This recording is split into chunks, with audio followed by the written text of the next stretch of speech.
Hello les aviateurs, bienvenue sur ma chaîne YouTube. Pour les nouveaux, une chaîne complètement aviation, et pour les anciens, bienvenue à vous à nouveau. Un nouveau format podcast. Je vais inviter une fois par mois un invité, que ça soit de l'aéronautique, passionné ou d'un autre métier. Mon premier invité aujourd'hui, Sébastien Dufort, passionné d'aéronautique, mais aussi avocat. Et donc, salut Seb, comment vas-tu ? Salut Rico, c'est aussi un grand honneur pour moi de concourir à ta chaîne, que je suis assidûment. Eh ben super, on va pouvoir discuter de ça ensemble et on fera un vol dans ton magnifique Cirrus avec un défi à la clé.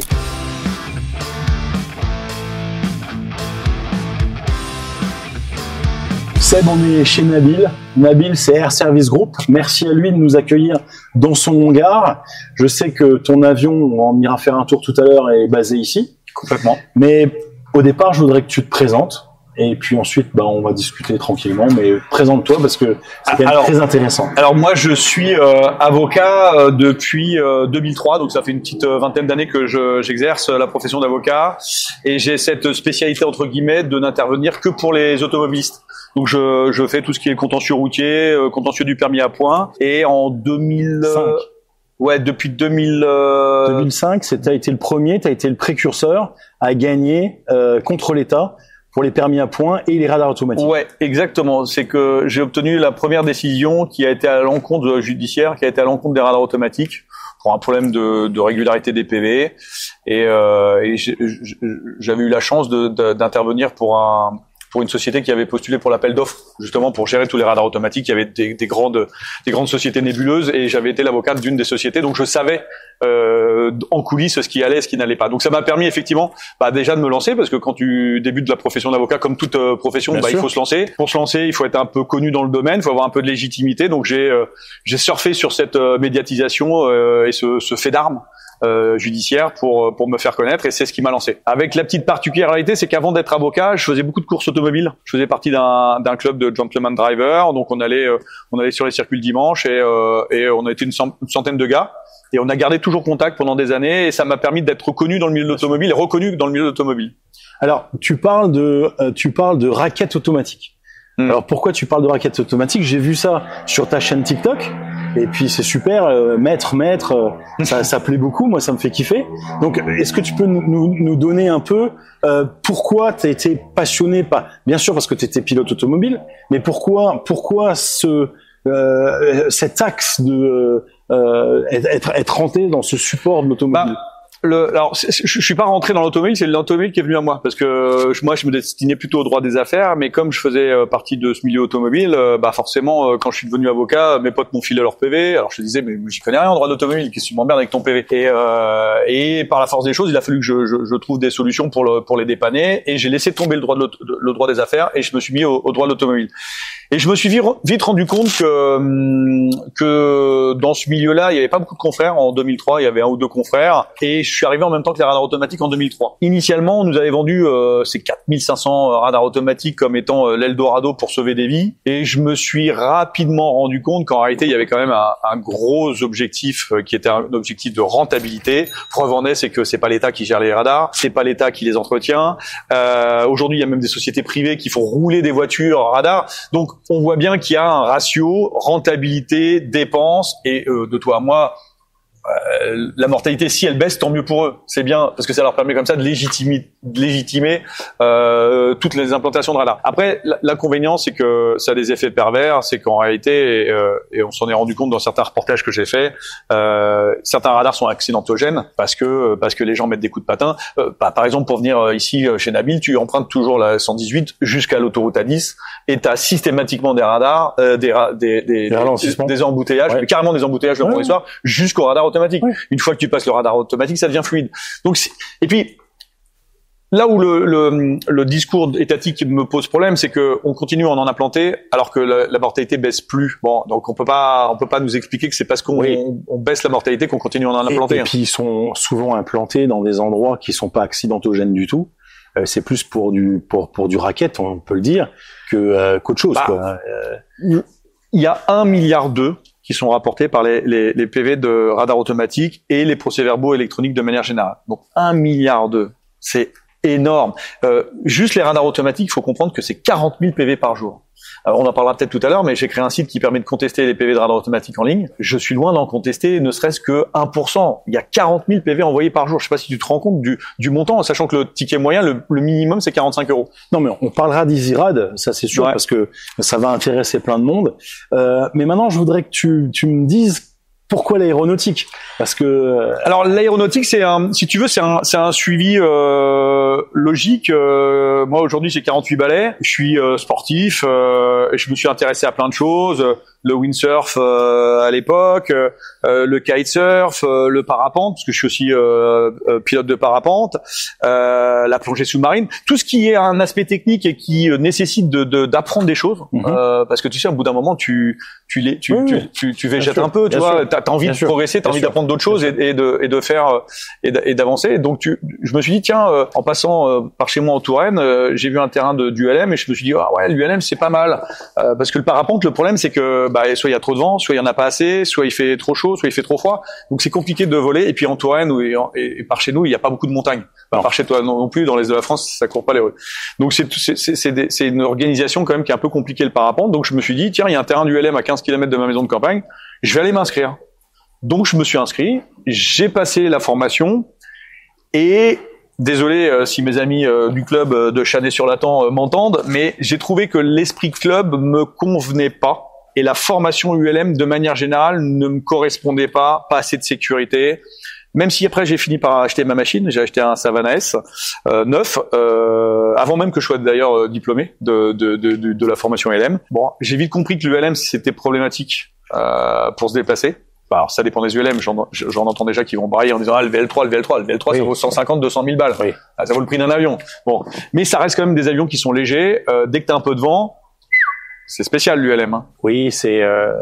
On va dire que c'est bien pour s'amuser le week-end, voilà. Faire des ronds dans l'eau. Effectivement, le VL3, tu peux voyager, mais ça reste quand même des machines qui sont légères et ça fait 350 kilos. Ouais, non. Moi, si tu veux, j'ai une anecdote. J'étais en finale en ULM et en même temps, je tenais le sac de ma gamine qui était en train de vomir parce qu'on se faisait brasser comme c'était pas possible. Ça, en Cirrus, ça n'est jamais arrivé. Donc, c'est des machines qui font 300-350 kilos. Donc, quand j'entends des gens qui me disent, je traverse toute l'Europe à 182 avec mon VL3, j'ai rien contre le VL3. Mais ça me fait un petit peu sourire. Voilà, ça me fait un petit peu sourire parce que le confort doit pas être génial quand même. Non, et puis toi, tu avais quand même dans l'objectif de pouvoir te déplacer d'un point A à point B rapidement pour tes affaires. Et c'est vrai que l'ULM, ça réduit Alors d'abord il y a un problème d'emport de passagers. Il y a parfois un problème d'autorisation d'atterrissage sur certains aéroports. On ne peut pas se le cacher, mais les ULM sont tolérés sur certains aéroports, mais quand tu arrives à Cannes en ULM, bon voilà. Donc c'est vrai que dans le cadre professionnel, ça pouvait être un petit peu compliqué, mais c'est pas vraiment ça qui m'a gêné le plus, parce que comme je te l'ai dit, moi ce que je voulais c'est apprendre, progresser, découvrir des univers que je connais pas. Et là l'univers de l'ULM, je l'ai découvert, ça m'a pas plu, on m'a expliqué qu'il fallait que je passe par des zones en France de telle façon que j'évite de faire la radio. Alors, j'ai dit mais pourquoi vous voulez que j'évite de faire la radio? Alors on m'a expliqué que c'était mieux parce que la radio c'était compliqué, et je leur ai dit mais la radio c'est la sécurité, pourquoi vous voulez que je la fasse pas? Voilà, donc ça c'est un peu l'univers ULM où parfois quand tu repars du salon de Blois, t'entends des gars qui mettent leur casque à l'envers et t'entends Michel, t'as mis ton casque à l'envers à la radio.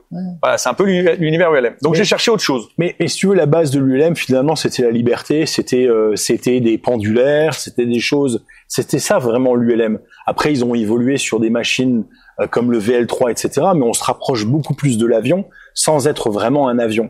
Donc je pense qu'il faut laisser l'ULM où il est, la vraie liberté, des petits ULM comme t'as dit, le Savannah, où tu peux te balader autour d'un aérodrome. Il y a même une réforme législative il y a pas très longtemps où maintenant il y a un brevet pour accéder radio aux aéroports. Donc ils ont quand même perçu qu'il y avait une petite difficulté liée à l'instruction qui était faite aux élèves du ULM. Donc j'étais quand même pas loin de la vérité dans ce que j'avais ressenti lorsque j'avais fait en 2017-2018 ma formation. Donc t'as fait ta formation ULM, t'as très vite compris qu'il fallait que tu passes à l'avion. Et là, t'as fait ton PPL avion. Quand j'étais avec mon Savannah à 82, à 150 km/h, j'allais pas bien loin, quoi. Donc j'ai compris. Et puis, je voulais partir avec mes enfants. Donc, je me suis dit, allez, mon Seb, c'est toujours ça qui est difficile, c'est que trouve le temps pour passer, et tu sais ce que c'est, trouve le temps pour passer aux choses sérieuses et passe ton PPL avion. Qu'à l'époque, je considérais comme le Saint Graal, et on en parlera peut-être après, alors que maintenant, j'estime que c'est pas le Saint Graal. mais c'est toujours pareil, il y a toujours au-dessus. Tu sais, quand t'es pilote, quand t'es plongeur, au début, t'as ton PADI, et puis t'as ton, bref, c'est des niveaux, t'as ton open water, et puis après, tu veux etc. Oui, le PPL, finalement, c'est pour se déplacer vite, mais pour des gens non pressés, si tu veux. Donc le jour, c'est ce qu'on dit, c'est que l'avion, c'est le meilleur moyen pour être en retard rapidement. Exactement. Non, mais c'est ça. Ouais. Donc t'as passé ton PPL. Alors je l'ai passé. Alors je suis venu à Toussus parce que c'est pas très loin de chez moi en Bécane, c'est 30 minutes. Et puis je suis allé chez nos amis d'Aston Fly. J'ai fait le choix de payer un petit peu plus parce qu'on dans les milieux de club, on dit Aston Fly. Moi, je suis plutôt favorable et plutôt satisfait de cette école en tant que pilote privé professionnel, parce que t'arrives, ton avion il est réservé, ton pilote il est réservé, il n'y a pas de problème de maintenance, on t'annule pas au dernier moment parce que Michel il a rendez-vous médical, etc., etc. Bon, après le problème de ces écoles, c'est qu'il y a peut-être un peu trop de turnover sur les instructeurs. Oui, mais alors ça dépend de la période. Aujourd'hui, ça aspire partout. Ça fait 2-3 ans. Mieux que moi. Voilà, la ligne elle aspire et les gars ils font ça en attendant que la ligne aspire. Mais ça c'est le jeu. Et effectivement, mais que ça soit en Europe, que ça soit aux États-Unis, c'est le même principe. Il y a beaucoup de turnover dans les instructeurs. Mais d'un autre côté, c'est aussi bien de voler avec plusieurs instructeurs parce que tu vois différentes choses et différentes pratiques que l'instructeur te donne, des astuces, des choses comme ça. Et je trouve que c'est mieux que d'avoir un instructeur le même de toute ta formation. Là-dessus, je te rejoins parce que j'ai eu des instructeurs qui étaient plus ou moins rigoureux sur certains points, et puis j'ai eu surtout des instructeurs hyper qualifiés, des gars d'à peu près ton âge, qui ont autant d'heures de vol que toi et qui m'ont appris plein de choses. Donc je suis plutôt satisfait et je m'en rends compte parce que lorsque je vole, l'instruction que j'ai eue m'a apporté beaucoup de sécurité parce que c'est quand même une école de pilote de ligne. Bien sûr. Donc on m'a appris à piloter comme un pilote de ligne. Bien sûr. Que ce soit la formation théorique, la pratique, etc. Donc j'ai des automatismes. Oui, parce que les fondamentaux t'ont été inculqués correctement et aujourd'hui ils te servent tous les jours quand tu voles et ça c'est super important quoi. Exactement. Et après effectivement c'est une école professionnelle donc le respect des checklists etc. et ça c'est très important surtout pour quelqu'un comme toi qui vole seul. Single pilot opération aujourd'hui c'est dangereux et c'est pour ça qu'il faut être bien formé. C'est vrai quand il fait un temps magnifique comme aujourd'hui, ça va pas être compliqué. Ouais, et puis j'ajoute à ça que les avions d'Aston, pour citer cette école, sont bien entretenus, bien équipés, et étaient sur une plateforme qui est, je crois, dans les 5 premières de France en termes de rotation. Donc avant même de savoir voler, tu sais utiliser la radio. Et ça, c'est fantastique parce que bien sûr, parce qu'après ça t'ouvre des portes pour aller en Europe partout sans aucun problème dans des gros terrains, des petits terrains, etc. T'as été bien formé. Quand j'arrive à Cannes et que je suis autorisé à l'atterrissage alors que le gars vient juste de sortir de la piste, ça fait toujours un peu bizarre. Mais Cannes, c'est la spécificité parce qu'ils ont qu'une piste. Bon, je suis pas étonné, enfin je suis pas surpris. Non, parce qu'à Toussus déjà t'as 2 pistes, ça vole tout le temps, des petits, des moyens, des gros. Donc c'est effectivement t'as été formé dans un environnement busy, on va dire. Donc, exactement. Comme un aéroport international en réalité. Exactement. Okay. Et alors après cette école, donc j'ai eu le PPL en 1 an. Donc je me suis vraiment investi. C'est ce que pour ça que je te disais professionnellement, j'avais des collaborateurs parce que le cabinet faut quand même qu'il tourne, faut aller aux audiences. Donc j'avais des collaborateurs qui étaient très fiables et ça m'a permis de me dégager du temps. Donc je venais voler quasiment 2 fois par semaine. Oui, parce que ça c'est important aussi. Tu peux pas dire je viens voler 1 heure et puis je revole pas pendant 1 mois et je refais 1 heure. T'as tout perdu, ça sert à rien.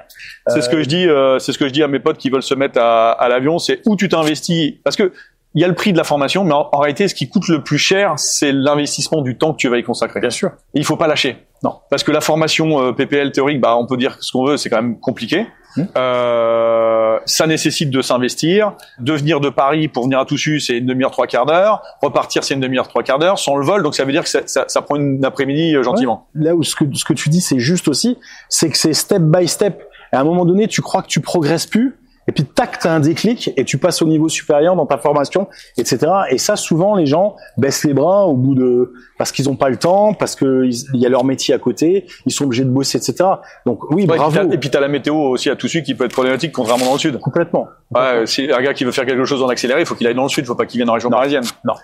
Donc c'est vrai que d'arriver en un an à avoir le PPL, je l'ai raté une première fois parce que je m'étais fixé comme délai que je voulais l'avoir avant le mois de juillet pour utiliser le truc pour les vacances.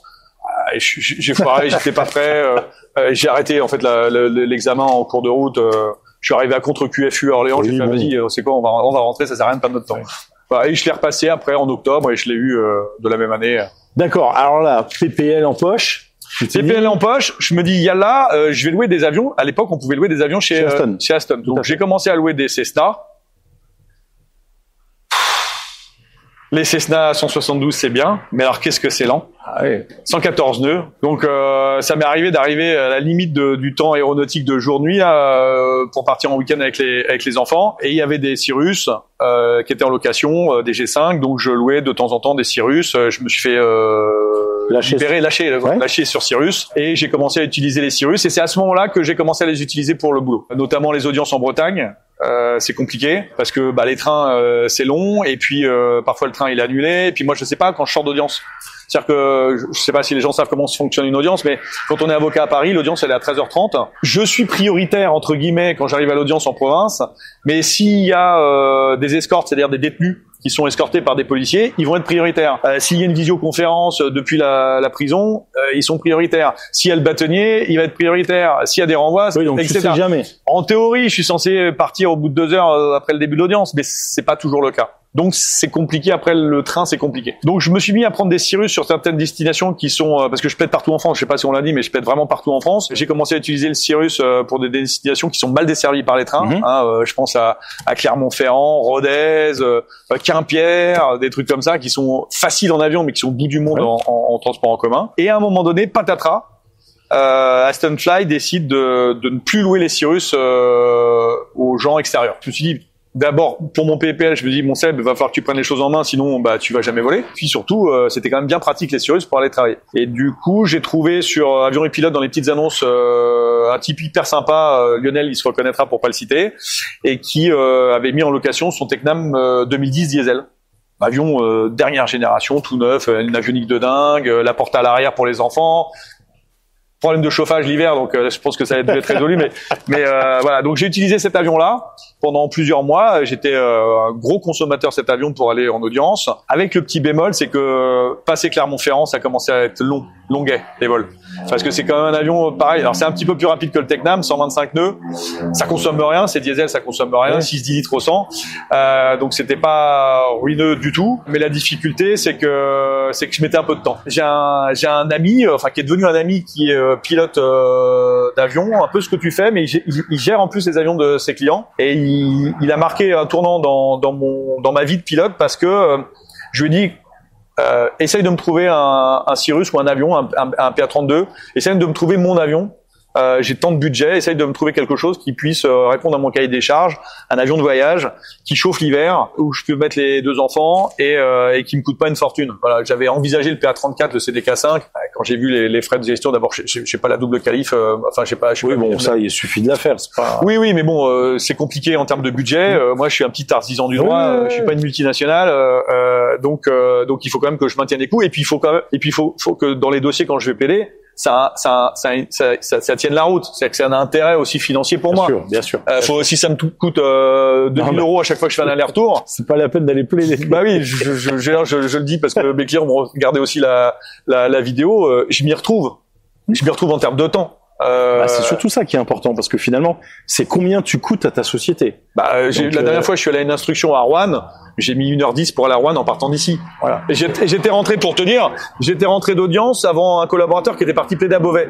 Ouais. Donc j'avais mon instruction à 10h, à 13h j'étais au cabinet. D'où l'intérêt de l'avion. Bah voilà. Mais il faut que ça donc on s'est mis à rechercher et Stanislas, pour ne pas le citer, avait un client qui avait un G3 turbo, peu d'heures, très bien entretenu, on en parlera tout à l'heure, qui était pas vendeur et finalement il a été vendeur. Je suis allé l'essayer.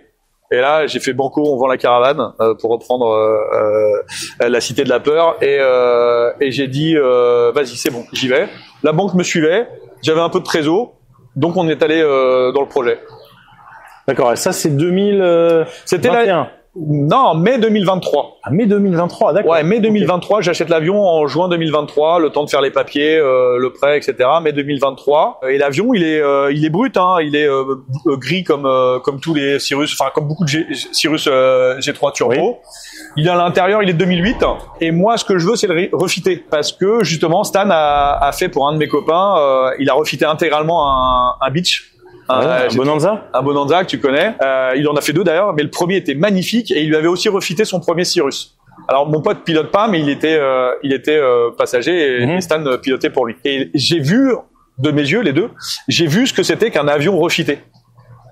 Et c'est magique, c'est incroyable. T'as l'impression d'avoir un avion neuf. Ah, bien sûr. Et donc, et comme tout s'est enchaîné et que j'ai une bonne étoile, il se trouve qu'Aérostyle, Jérôme, pour pas le citer, avait Lézignan, qui est un peu le must en matière de peinture d'avion, avait une place qui s'est libérée en juillet 2023. Et comme Stan travaille beaucoup avec Jérôme, il m'a proposé la place et j'ai dit vas-y, on y va. Donc 2 mois après que j'ai acheté l'avion, on a fait peinture, sellerie intérieure complète. Et on a changé tout ce qui était cosmétique sur l'avion, les boulons, les machins. Comme il était à Socats, à côté de Bordeaux, il y avait un peu d'air marin, donc il était un petit peu piqué sur certains boulons et moi je voulais pas de ça. Donc on a quitte à changer et refaire l'avion, donc on a tout refait nickel propre. Voilà. Bon, on verra tout à l'heure. De toute façon. Ouais, je pense que c'est un bel avion aujourd'hui. Ah ouais, moi il reste encore 2-3 trucs à faire dessus, mais on parlera de l'avion, mais là aujourd'hui il est très très bien entretenu et je l'ai passé en Fox. Ah, ça, c'est aussi un autre truc que j'ai découvert dans l'aviation. C'est la différence entre les Novembre et les Fox. Ouais. Alors, combien d'heures tu fais par an? Je vole à peu près 150 heures par an. Ouais, c'est beau, hein. Ouais, ce qui est beaucoup pour un pilote privé. Ah ouais, complètement. Ouais. Et donc là, t'arrives au taquet. Il va falloir que t'ailles plus loin. Bah oui. Mais c'est ce que je t'expliquais avec l'ULM ou le gars qui plonge. Ouais, mais là, c'est que tant que t'es pas dive master, tu continues. C'est comme dans Gran Turismo pour ceux qui jouent un peu aux jeux vidéo. C'est que tant que t'as pas tous les permis, ou même avec la FFSA quand tu fais de la course automobile, tant que t'as pas la super licence, bah là, il faut que je passe l'IFR, ouais. J'ai vite. Mais tu m'as dit que tu vas commencer, là. Oui, je suis inscrit au BIR chez Mermoz, je suis en train de le passer. Le BIR, c'est parfait pour un type comme moi parce que j'ai pas besoin de tous les modules de l'IFR. Moi, ce que je vais faire, c'est de l'IFR de beau temps. Je vais pas aller me foutre dans la couche par moins 15 à givrer comme un cochon. La petite araignée, on va pas la tuer. Voilà, hop. Donc, je vais faire de l'IFR de beau temps, mais rien que ça va me permettre d'être un peu plus autonome sur les vols. Oui, c'est plus, je pense, c'est une question de sécurité. Ouais, complètement. Tu vas les jours où tu vas être un peu limite en VFR, tu vas être à l'aise, tu vas dire bon bah là je peux y aller tranquille parce que c'est surtout que je vais arrêter d'emmerder Marseille Info parce que à chaque fois je leur demande de monter au 170, au 160, au VFR. Attendez, je vous rappelle, je vais voir si c'est possible.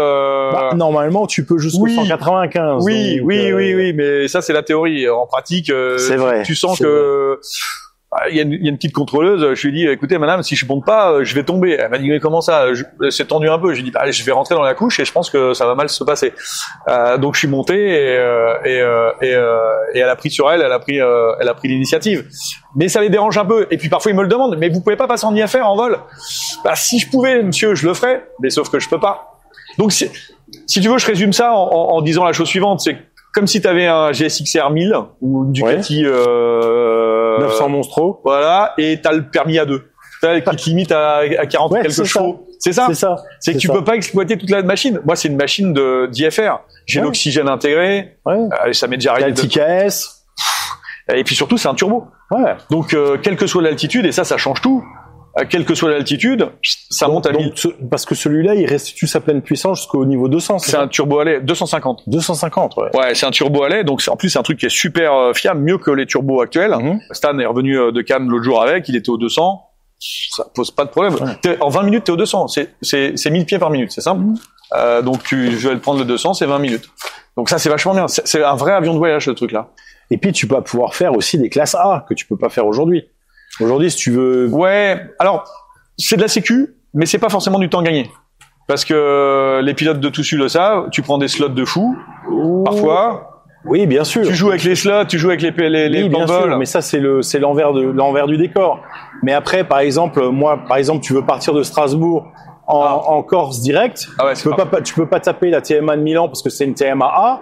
En VFR, tu peux rien faire. T'es bloqué. Alors que là, même au moins cette pour reprendre ton exemple, si je veux aller à Nancy d'ici, je suis obligé de faire la caravane du Tour. Je suis obligé de passer par le sud et puis contourner. Non, mais de toute façon, j'ai volé régulièrement avec mon avion en IFR avec des pilotes. Je sais parfaitement le manier en IFR, ça pose aucun problème. En plus, j'ai toute l'avionique pour faire de l'IFR. C'est plus simple, l'IFR. Ah bah complètement. Par rapport à un vol VFR, il y a rien à faire. Moi qui fais quasiment plus de VFR, quand je fais du VFR, je stresse parce que c'est beaucoup plus compliqué. Tu vas en plafonner un machin, un truc, une zone, une ZRT. Je te donne un exemple qui m'est arrivé il y a pas longtemps. Je vais chercher un Aro 4 turbo d'un client à Cannes. Je regarde pas trop la météo parce qu'en IFR, on la regarde, mais vite fait bien fait. Et je décolle de Cannes. Je veux rentrer par le Luc là. Tout bouché. Donc je me dis je vais rentrer par la vallée du Rhône, je vais aller jusqu'à Marseille, je vais rentrer par la vallée du Rhône. Pareil, tout bouché et tout. Et à un moment donné, je me dis non, je commence à me faire enfermer. L'avion est pas du tout IFR avec un avion qui est assez vieux, si tu veux. Ouais. Donc je fais un virage, je fais un 360 pour revenir sur Cannes et là je vois un terrain au sol. C'était Salon Higuière. J'ai dit nickel, je vais me poser là. Et puis en vente arrière, je dis putain, il y a un DC3 là. Il a dû s'embourber, il rentre d'un meeting, je sais pas, c'est quand même bizarre. Puis en fin de compte, je me pose, je vais au parking, et là, ça commence à tomber, et il y a un gars, malgré la pluie, qui vient, et qui commence à me dire, mais qu'est-ce que vous foutez là, et tout. En fin de compte, c'était fermé, il y avait un OTAM, il tournait un film pour De Gaulle, et c'est pour ça qu'il y avait le DC3, et donc, je me suis fait avoir, quoi. Mais la sécurité en premier, j'aurais dit, écoutez, moi, je suis au sol, je peux discuter avec vous. Je vais pas m'emmerder en vol. Bon après, ça s'est arrangé. Ça de racher sur sa tête. Mais voilà. Alors tu peux avoir ces problèmes-là aussi en IFR quand tu décolles de terrain qui sont non IFR et que tu dois déclencher l'IFR en l'air. Bien sûr. Parce que t'es VFR et beaucoup de pilotes IFR, je le dis parce que alors du coup il faut savoir qu'en tant qu'avocat, maintenant que je suis dans le milieu de l'aviation, je découvre ce milieu-là et du coup les mêmes copains que j'avais qui faisaient du sport automobile qui venaient me voir, aujourd'hui les copains aviateurs viennent me voir. Bien sûr. Avec la CNUSA, le machin, le truc et donc surtout à tout su. Voilà, je sais un peu ce qui se passe dans le milieu de l'aviation. Donc c'est vrai que même en IFR, quand tu pars d'un terrain VFR et que tu déclenches, tu es obligé de rester en condition VMC tant qu'ils t'ont pas pris en compte IFR. Ouais, sauf que par chez vous, vous avez beaucoup de NOTAM et de zones militaires actives. Et donc le temps que tu montes, c'est arrivé à des gens que je connais et qui ont fini à l'arrivée avec les gendarmes. Bien sûr, parce que il y a des fois où vaut mieux faire des 360 au-dessus du terrain, le temps qu'on te prenne en IFR, que de commencer à taper la couche et d'être partout. Et souvent ça régule pas bien et le contrôleur il va patienter, tu vas patienter parce que le contrôleur a pas le temps. Et puis en fin de compte, t'avances. Sauf qu'avec un Méridian, t'es déjà rendu à 100 bornes. C'est ça. C'est ça le problème. Donc il faut faire très attention. Alors qu'est-ce qui décolle là en parlant de Méridian, ça doit être un TBM qui arrive là, ou un PC-12. Non, c'est un TBM. Voilà, c'est un de tes joujoux ça. C'est un TBM, c'est peut-être un avec lequel je vole, je sais pas, j'ai pas vu l'immatriculation. Alors, tu parlais des avions Fox et des avions Novembre. Donc pourquoi t'es passé en Fox? Alors je suis passé en Fox parce que je me suis avec ma petite expérience rendu compte que sur mon avion l'entretien du Novembre il dépend uniquement de la rigueur du chef d'atelier, enfin de ton atelier et du gars qui te l'entretient. Donc le gars il coche les cases, mais il coche les cases parce qu'il a envie de les cocher. Et on a eu des déconvenus sur l'avion. On a eu des déconvenus. Par exemple tout à l'heure tu disais l'avion il vole au 250. Quand on l'a acheté, je suis monté au 140. J'avais des ratés moteurs. On comprenait pas pourquoi on mettait la pompe, etc. On avait toujours des ratés moteurs. Donc on l'avait fait refiter, il était repeint. Il y avait aucune raison que ça déconne. Et on s'est rendu compte que les bougies de l'avion, elles valent un peu cher, les bougies sur le turbo. Elles avaient été repeintes pour faire croire qu'elles étaient neuves. Mais elles étaient pas neuves. Elles étaient, je te jure, c'est vrai. Elles étaient totalement hors cote, les bougies. Elles étaient hors cote. Donc, ce qu'on a fait, c'est qu'on a changé les magnétos. On a refait ça propre. On a rechangé les 12 bougies, parce qu'il y en a 2 par cylindre. Et l'avion, après, il montait au 300. Sans problème, sans à-coup, sans rien. Et c'est le problème du Novembre. Les gars te disent le Novembre c'est vachement bien, on peut faire ce qu'on veut. Ouais, mais c'est la vague que je te pousse en réalité. Parce que ça dépend de la rigueur du propriétaire. Oui. Et ça dépend de la rigueur du camo, c'est pour ça que moi maintenant avec mon expérience, quand je vois un Fox, au moins j'ai un camo qui est sérieux. T'as une part liste comme ça de choses à faire à chaque révision. Je sais où j'en suis dans mes potentiels. Oui, t'as un Cardex. Voilà. Donc avec le Cardex, et en plus de ça, pour le propriétaire, je trouve que c'est bien parce que le propriétaire sait exactement où il en est tout le temps. Il peut faire du préventif s'il a envie. Oui, et puis c'est un investissement, un avion. Il faut quand même comprendre que c'est une somme, c'est plusieurs centaines de milliers d'euros qui sont investis dans un avion. Rien que de l'avoir passé en Fox, alors c'est un coût, hein, j'ai payé entre 10 et 15 000 euros. Il y a un gars qui vient des États-Unis, qui vérifie plein de trucs, on regarde les autocollants, les trucs, les mûches. Rien que de l'avoir passé en Fox, non seulement j'ai rentabilisé mes 10 ou 15 000 euros, et aujourd'hui, l'avion, il est mieux valorisé qu'un Cirrus qui pourrait être en novembre. À cause de ça. Bien sûr. À cause du fait qu'il est ultra bien suivi, mon avion. Déjà, et puis parce qu'il n'y en a pas beaucoup immatriculés en Fox. La majorité sont immatriculés en novembre. Donc, oui, parce que peut-être que les propriétaires c'est même pas une question de moyens, mais c'est que les gars, ils ont envie de faire un peu ce qu'ils ont envie de faire sur l'avion, quoi. Alors, ouais, et puis il y a aussi la formule des licences qui était plus souple avant, notamment en IFR. Passer un IFR américain, c'était beaucoup plus facile. Parce que les Américains sont beaucoup plus pragmatiques, etc., qu'un IFR européen, et le BIR n'existait pas.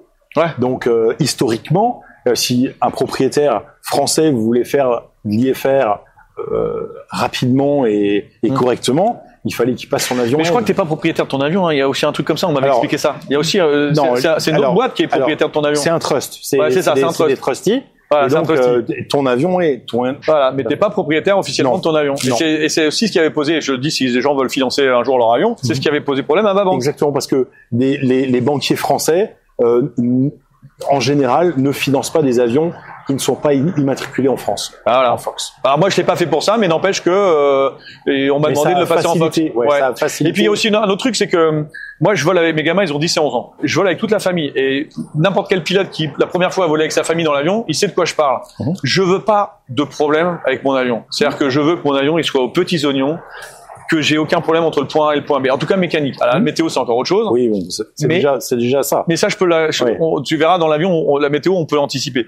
Mais je veux pas de soucis. Donc, je veux pas être tributaire d'un gars qui a coché des cases sur une partie et qu'en fait, il a rien fait du tout. Complètement.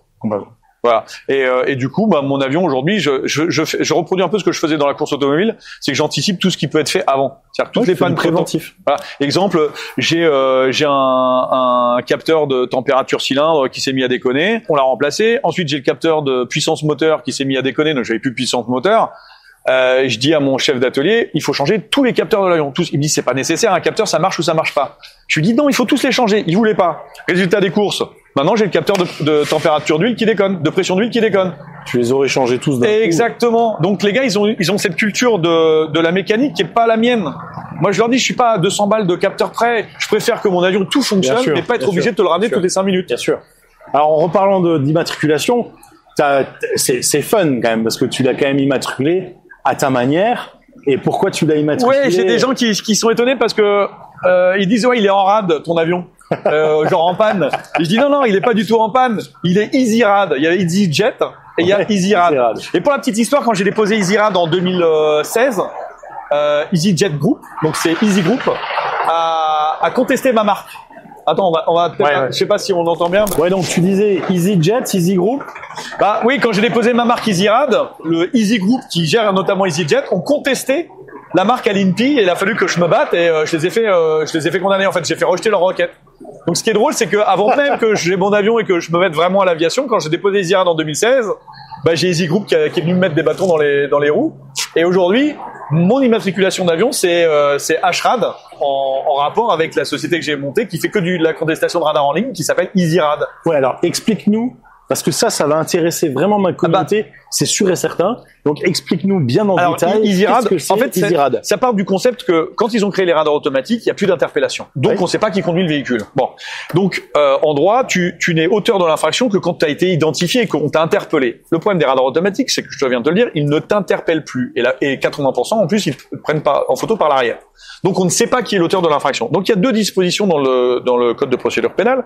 Il y a, tu es auteur, tu perds tes points, tu payes l'amende et éventuellement tu as une suspension de permis. Tu n'es pas auteur. Alors, dans ces cas-là, en tant que propriétaire du véhicule, tu es redevable de l'amende encourue. C'est-à-dire que tu ne perds pas tes points, tu ne perds pas ton permis de conduire pour les excès de plus de 30 et tu payes simplement l'amende. Donc, EasyRad, c'est ça. C'est que on va contester des PV de radar automatique ou des procès-verbaux électroniques. Tiens, à la volée, le flic est dans la rue qui fait hop, il était au téléphone, je relève le numéro de plaque, ou la vidéo-verbalisation, ça marche vachement bien. Maintenant, ils sont, les agents des mairies sont tous derrière 3-4 écrans et puis ils relèvent les infractions. Refus de priorité de piéton, 6 points. Ils en relèvent à Paris, mais à longueur de temps. Bon. Donc, EasyRad, c'est ce postulat-là. J'ai un robot j'ai un manager avec un robot. Tu viens sur mon site, tu rentres ton numéro de PV, ta date de PV, etc., où t'as pas été interpellé. Et moi, je vais faire automatiquement la contestation. Et ensuite, on va dérouler la procédure judiciaire jusqu'à temps que ou ça soit classé sans suite, ou le tribunal te condamne en tant que redevable, ou t'ailles en audience et on te défendra à l'audience. Voilà. Et le but du jeu, c'est que tu ne perds pas de points. Une fois que je t'ai expliqué ça, il faut comprendre que EasyRad, c'est plus de 100 000 contestations aujourd'hui en 8 ans. Ouais, plus de 100 000 contestations. Je suis devenu la bête noire, si tu veux, un peu de la NTS, enfin de l'entaille à Rennes. Ils ont essayé de me mettre des bâtons dans les roues au début en m'empêchant de faire les contestations. Véridique, c'est allé jusqu'à la Cour de cassation. Ils ont tout perdu, j'ai tout gagné. Donc aujourd'hui, ils sont obligés de faire avec. Oui. Ils sont obligés de faire avec. Mais je te le disais tout à l'heure, il y a 40 000 PV par jour. Moi, je suis loin d'en faire 40 000. Mais ce que je fais est très significatif. Et c'est tellement significatif que ça me donne un poids devant les juridictions. C'est-à-dire qu'ils peuvent plus trop me mettre de bâtons dans les roues parce que sinon, moi, je leur fais aussi des trucs derrière, au niveau des procédures, qui vont leur faire perdre du temps et qui vont les ennuyer. Et comme j'ai beaucoup de dossiers, c'est un peu c'est plus vraiment le pot de terre contre le pot de fer. Aujourd'hui, c'est le pot de fer contre le pot de fer. Alors, je t'ai vu l'autre jour avec des jumelles. T'as acheté une paire de jumelles? C'est une paire de jumelles que j'ai acheté un jour par chez toi du côté de Colmar, Nancy, parce que le gars arrive avec une Murcielago, une Aventador et on sait qu'ils n'ont pas laserisé. C'est-à-dire qu'ils sont sur le pont, mais lui il sort sur la bretelle qui est avant et il rentre chez lui. Et sauf qu'il a décéléré. Mais il arrivait que Tony Truant, tu vois, ils ont dû l'entendre arriver. Ouais. Sauf qu'ils sont sur le pont en se disant, chouette, il arrive, on va se faire plaisir. Et le gars, malheureusement, il sort juste avant. Et je sais qu'ils ont menti. Ils disent, ouais, on l'a laserisé sur la route à 80 à 160. Et je dis, on sait très bien, il a accéléré. Et je dis, réaction de mec, ils ont menti pour pouvoir vous verbaliser. Je dis, vous voulez acheter le même radar qu'eux? Ça vaut 5000 balles, on paye moitié-moitié. Et on retente ce qu'ils ont fait, mais pas à 60 parce qu'on va pas se tirer une balle dans le pied, à 80, avec un huissier, on refait les mêmes conditions au même endroit avec la même voiture. Il me dit, banco, on a essayé mais 25 fois. L'huissier, il a essayé 10 fois. Sur les 10 fois, il y a 3 fois où, il y a 3 fois où d'abord on peut pas laseriser parce qu'il y a toujours des camions, il y a du trafic, hein. Il y a un rond-point. Ouais. Donc on voit il faut vraiment que les conditions, elles soient exceptionnelles pour arriver du premier coup à laseriser. Et toutes les fois où il y a pas un camion, une voiture en travers ou au milieu du rond-point, les 7 fois, il est hors de portée. C'est-à-dire que le truc, il te met erreur 0,3, c'est hors de portée. On a fait un constat d'huissier. Strasbourg, ils avaient condamné parce que de toute façon, ils se posent pas de questions en première instance. Les gars, c'est trop compliqué intellectuellement pour eux. Cour d'appel de Colmar qui me dit, effectivement, on a constat d'huissier, la preuve est pas rapportée, les flics ont menti, etc., etc. Relax. Donc j'ai toujours l'appareil. Et maintenant, comme je sais m'en servir, je fais la démonstration à certains magistrats en audience. Je leur dis, mais vous savez, quand vous savez pas vous servir de l'appareil, vous pouvez lui faire dire n'importe quoi. Je lui dis, moi, on fait le pari. Je laserise le mur derrière vous à 55 km/h, si vous voulez. Je le fais devant vous. Je vous montre au parquet. Le truc, il est à 0. Je fais l'autotest. Je vous laserise et je vous fais afficher 55 km/h dans la pièce, là, devant vous. Vous voulez? Je vous le fais. Si j'arrive à le faire, vous relaxez mon client. Et tantôt c'est 55, tantôt c'est 75, 78. Parce qu'en fait, si tu sais pas t'en servir et que t'appuies un peu sur tous les boutons, tu fais afficher la vitesse que tu veux. C'est dingue, ça. Mais ouais, c'est dingue. Mais les magistrats, ils croient que parce que c'est écrit dans un PV que le gars il est à telle vitesse, alors c'est vrai. Mais c'est pas vrai. Donc il faut toujours contester. En tout cas, si je peux donner un conseil à tes abonnés, c'est quand vous êtes interpellé, ne reconnaissez pas l'infraction.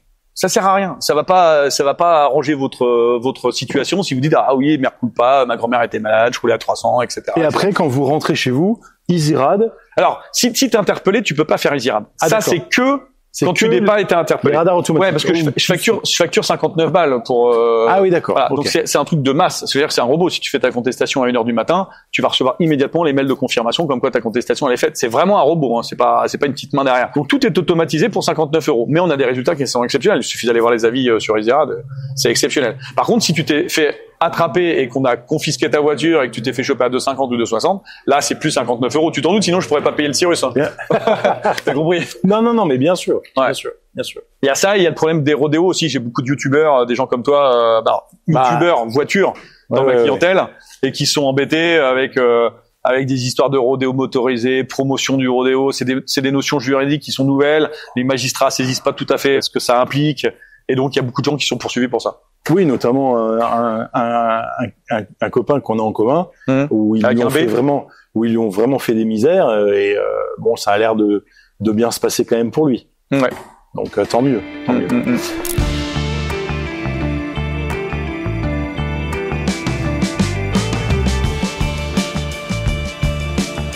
il a aussi initialisé son carburant. Et là maintenant on va attendre que la machine chauffe, le moteur chauffe. C'est des machines qui sont très fiables, mais il faut y faire attention. Et notamment laisser bien chauffer. Ouais, je lance doucement. Ah bah oui. Vamos. Ok, on a la vitesse. Bon, les alarmes, on n'en fait pas attention.